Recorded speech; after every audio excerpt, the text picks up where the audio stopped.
નમસ્કાર વિદ્યાર્થી મિત્રો, આજના વિડીયોની અંદર આપણે ધોરણ 10 વિષય સંસ્કૃતનું તારીખ 21/1/2026ના રોજ લેવાયેલ પ્રિલિમિનરી પરીક્ષા 2026નું બનાસકાંઠા જિલ્લાનું ઓરિજિનલ પેપરનું સોલ્યુશન કરવાના છીએ. તો પ્લીઝ મિત્રો વિડીયોને અંત સુધી જરૂરથી જોજો, તમારા બીજા મિત્રોને શેર કરજો અને આવા ઉપયોગી વિડીયો માટે આપણી ચેનલને સબસ્ક્રાઈબ કરી દેજો.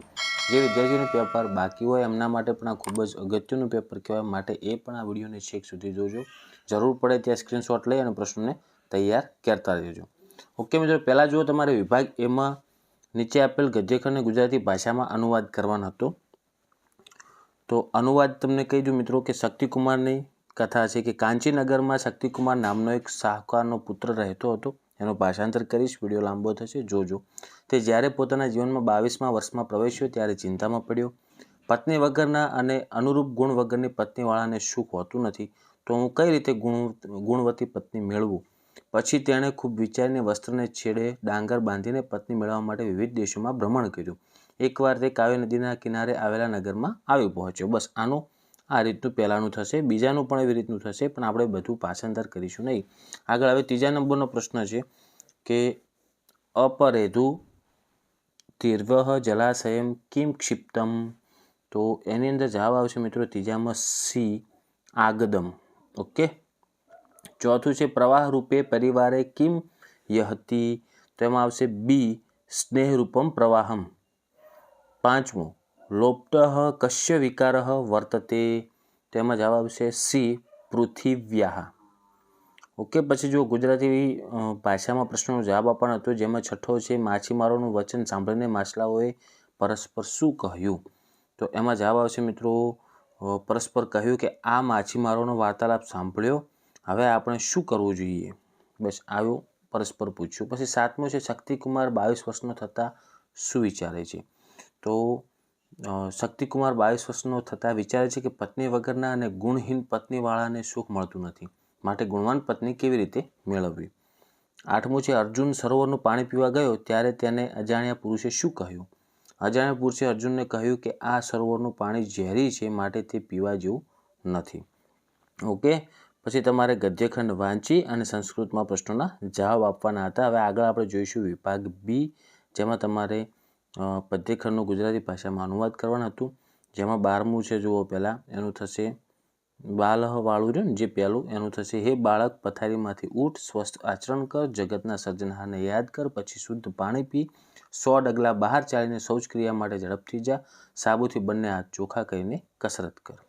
ઓકે. પછી આગળ આપણે જોઈશું 14મો પ્રશ્ન, જેમાં આપેલ છે પચ્યભ્ય કદા વર્ષતું. તો એમાં જવાબ આવશે બી, કાલે. 15મું છે ભવાની ઇતિ ખાલી જગ્યા અસ્તિ. તો એમાં જવાબ આવશે બી, સંબોધન પદમ. ઓકે. 16મું છે કહ ન જાયતે ગ્રિયતે વા કદાચિત. તો એમાં જવાબ આવશે મિત્રો એ, આત્મા. પછી આપણે શ્લોક પૂરતી જોઈશું હવે ડાયરેક્ટ 21મું કે સર્વે ભવંતુ સુખિનઃ, સર્વે સંતુ નિરામયા, સર્વે ભદ્રાણી પશ્યંતુ માં કશ્ચિ દુઃખ ભાસ્પવેત. ઓકે. પછી 22મું પણ છે એવી રીતનું તમારે વિવાદે વિષાદે પ્રમાદે પ્રવાસે જલે ચાલને પર્વતે શત્રુમધ્યે અરણ્ય શરણ્ય સદામાં પ્રપાહી ગતિસ્ત્વમ ત્વમેકા ભવાની. આ 2 શ્લોક પૂર્તિ થઈ ગઈ. પછી વિભાગ સીમાં તમારે વ્યાકરણ વિભાગ આપેલ હતું, જેમાં વ્યાકરણ વિભાગ પણ આવશે, પછી નાટ્યખંડનું ગુજરાતી ભાષામાં અનુવાદ પણ આવશે, જોડકા પણ આપેલ છે કે નીચે આપેલા વાક્યો કોણ બોલે છે. તો એમાં છે જો વયમપી ખલુ રૌદ્રા રાક્ષસો ગ્રહ સ્વભાવ. તો એમાં ડી આવશે, દુર્યોધન. પછી 27મું છે દ્વિતીયમ કાર્યમ કિમ રીત. તો એમાં આવશે સી, સુનીત. 28મું છે અત્યાદર શંકનીય. તો એમાં આવશે બી, ચંદનદાસ. ઓકે. પછી આગળ જોઈશું આપણે ગુજરાતી ભાષામાં તમારે લખવાના હતા. ઓકે. પછી તમારે વિષય ઉપર ટૂંક નોંધ લખવાના હતી, શ્રી કૃષ્ણનો અંતિમ સંદેશ વગેરે. પછી કૌંસમાં આપેલા શબ્દોનો ઉપયોગ કે વાક્ય બનાવવાનું હતું.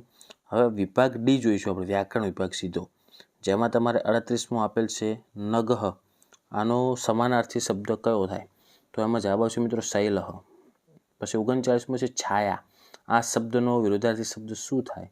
તો એમાં આવશે મિત્રો આતપહ. ઓકે. પહેલું છે. બસ 40મો છે એમાં તમારે વર્તમાન કાળનું મધ્યમ પુરુષનું એક વચનનું રૂપ ઓળખવાનું હતું. તો 40માં જવાબ આવશે મિત્રો દહસી. ઓકે, દહસી જે વચ્ચેલું છે ને. પછી 41મો છે એમાં તમારે ક્રિયાપદનું સામાન્ય ભવિષ્યકાળનું ઉત્તમ પુરુષનું દ્વિવચનનું રૂપ ઓળખવાનું હતું. તો એમાં જવાબ આવશે મિત્રો મરીષ્યાવહ. ઓકે, છેલ્લું છે એ. પછી 42મું છે એમાં તમારે આજ્ઞાર્થ અન્ય પુરુષ બહુવચનનું રૂપ લેવાનું છે. તો એમાં જવાબ આવશે મિત્રો હસંતુ, બીજા નંબરનું છે. પછી 43મું છે એમાં તમારે વિદ્યાર્થનું અન્ય પુરુષ એકવચનનું રૂપ ઓળખવાનું હતું. તો એમાં જવાબ આવશે મિત્રો પીબેત, વચ્ચે છે બીજા નંબરનું. પછી 44મું છે જેમાં આપેલ છે અર્જુન પ્રાચીનમ યુદ્ધમ અસ્મરત. પછી દત્તરય વાક્ય છે સ્મ પ્રયોગ યુક્તમ, મતલબ તમારે આમાંથી સાચું વાક્ય કયું છે એ શોધવાનું છે. તો 44માં આવશે કે અર્જુન પ્રાચીનમ યુદ્ધમ સ્મરિત સ્મ. પછી 45મું છે તમારે દ્વિતીય વિભક્તિનું એકવચનનું રૂપ ઓળખવાનું હતું. તો એમાંથી 45માં જવાબ આવશે વ્રતમ. ઓકે, વ્રતમ જે પહેલું છે ને. પછી 46મું છે એમાં તમારે પંચમી વિભક્તિનું એકવચનનું રૂપ ઓળખવાનું હતું. તો 46માં જવાબ આવશે મિત્રો શિલાયા, પહેલું છે. પછી 47મું છે એમાં ઉપપદ વિભક્તિનો ઉપયોગ કરવાનો છે. તો 47માં જવાબ આવશે મિત્રો સ્વાહા, અગ્રય સ્વાહા. ઓકે, અગ્નેય સ્વાહા જે છેલ્લું છે ને, અગ્નેય સ્વાહા. 48મું છે એમાં તમારે ખાલી જગ્યા પૂરવાની છે, જેમાં 48માં જવાબ આવશે મિત્રો અહમ દસમ્યામ, જે બીજા નંબરનું છે ને, દસમ્યામ.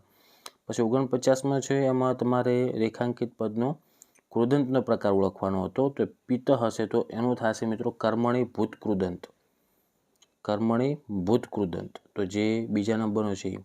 પછી 50મું છે એમાં તમારે સંધિનો વિચ્છેદ કરવાનો હતો, જેમાં મનુષ્યા હતું ને. તો એમાં જવાબ આવશે મિત્રો મનુષ્યા પ્લસ ચ અને પ્લસ ઇતિ. ઓકે, તો જે છેલ્લું છે એ ટીક કરેલું. પછી 51મું છે એમાં તમારે સંધિ જોડવાની છે. તો સંધિ જોડાશે બહવો નુપા, એટલે કે બીજા નંબરનું જો એ જ થશે. ઓકે, પછી તમારે સમાસના પ્રકાર લખવાના છે. 52મું છે તીક્ષ્ણ તુંડ. તો એમાં જવાબ આવશે મિત્રો બહુવ્રીહી સમાસ. પછી 53મું છે જન સમૂહમ. તો એમાં જવાબ આવશે મિત્રો ષષ્ઠી તત્પુરુષ. ઓકે, આ થઈ ગયું આપણે સાચું વ્યાકરણનું સોલ્યુશન. પછી વિભાગ એ આપેલો હતો, તમારે એના ક્રમ અનુસાર ગોઠવવાના હતા. પછી ફકરો આપેલ છે અને સંસ્કૃતમાં જવાબ આપવાના હતા. પછી કૃતિના કર્તા સાથે જોડવાનું હતું. તો મહર્ષિ વાલ્મીકી, તો એમાં આવશે મિત્રો રામાયણ. ઓકે મિત્રો, તો આશા રાખું છું મિત્રો કે આજનો વિડીયો તમને ઉપયોગી બન્યો છે. તો વિડીયોને લાઇક કરો, બીજા મિત્રોને શેર કરો, અને આવા ઉપયોગી વિડીયો માટે આપણી ચેનલને સબસ્ક્રાઈબ કરી દેજો. તમારા બીજા મિત્રોને પણ શેર કરજો. હવે મળીશું મિત્રો આપણે નેક્સ્ટ વિડીયોમાં. Thank you so much for watching my videos. Thank you so much.